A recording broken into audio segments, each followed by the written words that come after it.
Hey guys, this is Miss Downey, and today we're going to take some notes on measuring matter. You might have to pause the video on each slide to be able to have time to write it down if you are doing this by yourself.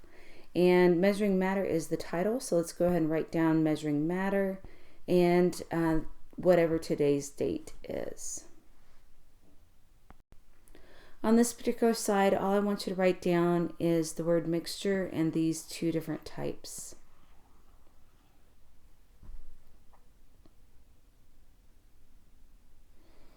Okay, so there's two different types of mixtures, and these words are kind of long, so let's break it down a little bit. Hetero means different, and then geneous is how you say the rest, and that part means kind, so different kinds together. Heterogeneous, and this is a mixture of cashews and hazelnuts and almonds, and I could see all those different parts, so therefore it's heterogeneous. It's also oftentimes not mixed very well together. And then we have homo, which means same, homogeneous mixtures, and it's difficult to see or impossible the different parts to it. So maybe in this bowl we have some flour and sugar and salt and other things mixed together so well that we can't see their individual parts. So let's do a little bit of practice. I want you to number your paper. This one's number 1, and I want you to write down whether it's homogeneous or heterogeneous.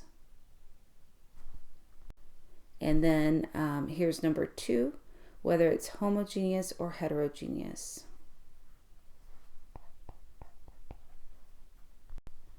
Number 3, homogeneous or heterogeneous.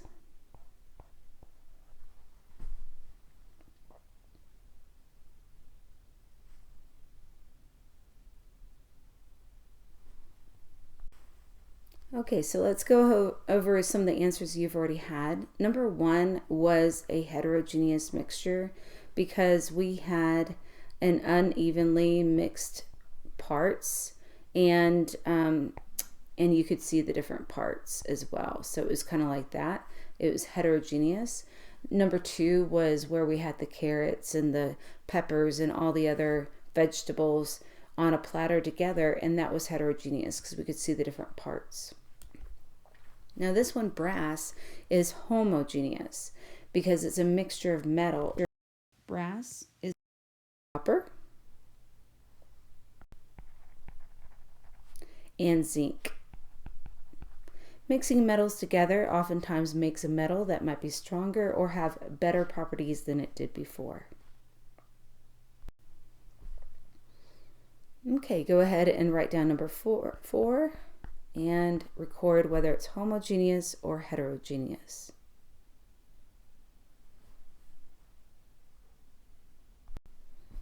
Here's number 5, homogeneous or heterogeneous. Okay, so number 4 was heterogeneous. We had a mixture of pretzels and cereal and other things to make a mixture that's a snack. And then we have number 5 is milk, and we can't see the different parts to it, but it is homogeneous. You might not have known that milk does have different parts to it, and that's why when we buy milk it is homogenized or homogeneous. So milk, if it's not homogenized, will separate out into liquid portion or watery portions and fat portions that have some protein in them. So you'll have this thick mixture at the top, and then you'll have just water at the bottom, which is not very appetizing, so we homogenize our milk. Homogeneous or heterogeneous? This is our last one. Okay, you should have put heterogeneous. Okay, now let's go ahead and define volume because it's important to understand that matter is something that has mass and takes up space. How much space depends on the volume.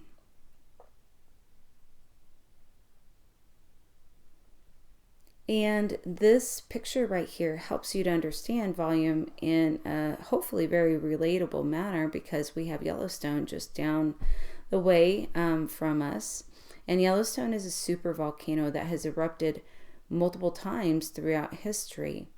The first time we believe it erupted was about 2.1 million years ago. And we're using this cube to represent how big that eruption was and the volume of ash. And by the way, if you're interested in this some more, you can go to the Casper Geology Museum at Casper College for free and take a look at some of this information yourself. So that was a very large volume volcano or eruption, I guess. And then the most recent eruption of Yellowstone happened 640 million years ago. Again, it was a huge eruption. How do we know how huge it was? Well, let's compare that volume to another eruption you might be familiar with, Mount St. Helens. Mount St. Helens was a huge eruption where half the mountain fell off, and it created tons of ash, and it blew down lots of trees, and it was a huge eruption. And however, it is not near as big a volume as the other two. Now, volume can be calculated by multiplying the length of an object times its width times its height. So let's go ahead and do an example calculation. So what I want you to do is write down example number 1, and please write down the equation for volume. Now, when we work problems together and on a quiz or a test, I want you to do 3 things. Please write the equation, substitute in your numbers, and answer it with units. This is going to be a really important skill to help you get used to how this type of math works. So we've written down our equation. Now we're going to substitute in our numbers. We don't know what the volume is yet, so we still have to write down a V. And we're going to do it right below the equation so we can keep everything organized. And then we look at our drawing to find out what the length and width and height are. And they happen to all be 4 centimeters. And in science, we write the unit along with the number.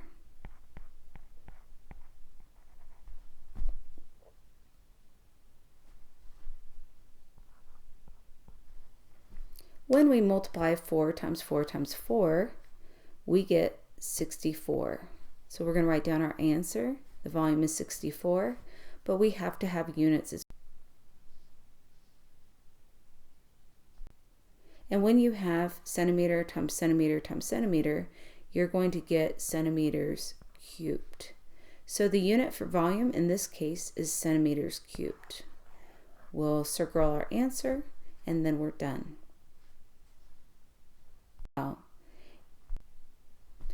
Now, volume can also be calculated by displacement. Don't worry about writing any of this down, but I do want you to understand that something like a bolt would be hard to measure the width and length and height of. So instead, we're going to put it in a liquid, and we're going to watch that liquid go from its original level to a new level. And we can subtract those two numbers and find out how much of that liquid was displaced. And that amount of liquid is equal to the volume of the object. Okay, now we're going to talk about a new term called density. So density is the compactness of molecules. So let's write down this entire statement. As temperature increases, the density or compactness of molecules decreases.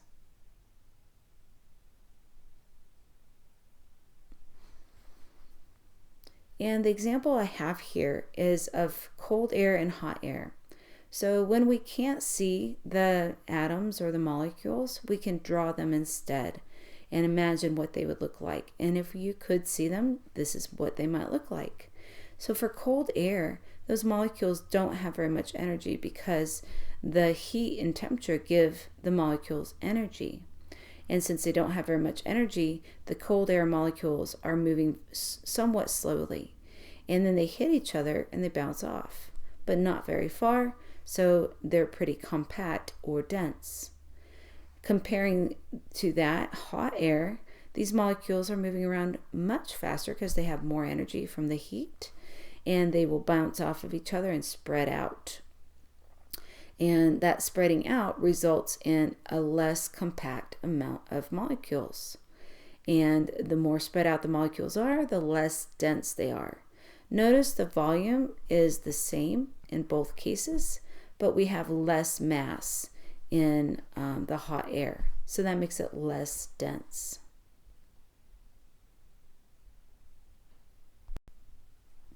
So now we're going to calculate density. Density is equal to mass divided by volume. Okay, it's important to know our units, and I'm going to make things a little bit easier for you by crossing out a few of them that you don't have to write down, but please go ahead and write down the remaining ones that I have on this page.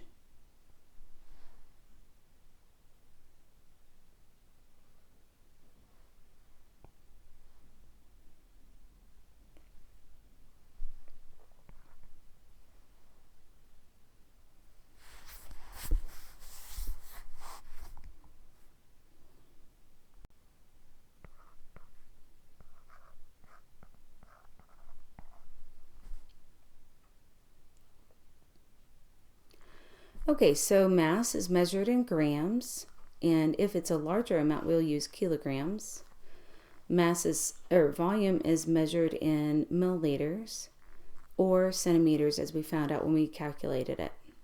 It is important to use a lowercase m for mass and not uppercase, because these two letters have different meanings.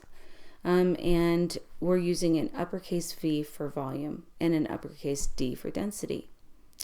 Density is measured in grams per, we say per milliliter, because it's mass divided by volume, or it could be grams per centimeters cubed. Now, if you're not sure what a substance is, one way to figure that out is to calculate its density.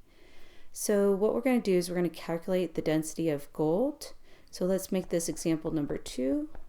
Go ahead and write down that example, number 2. And let's let gold be our A substance and muscovite be our B substance. And then we're going to calculate their density to find out if this gold-looking substance really is gold. So let's go ahead and calculate gold first. And remember that we are going to write the equation first. So this is example 2a, and I'm just running out of room, so I'm going to go ahead and write it up here. We always write the equation first.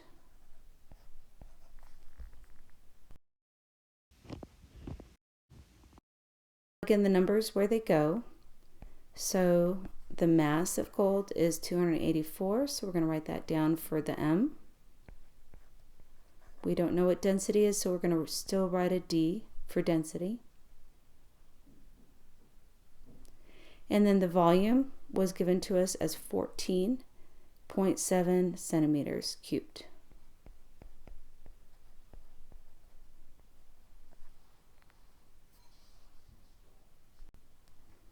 That means that the density will be 19.3 grams per centimeters cubed. Now that you've seen one example, I want you to do part B on your own, and please follow the path of writing the equation, plugging in the numbers, answer in units.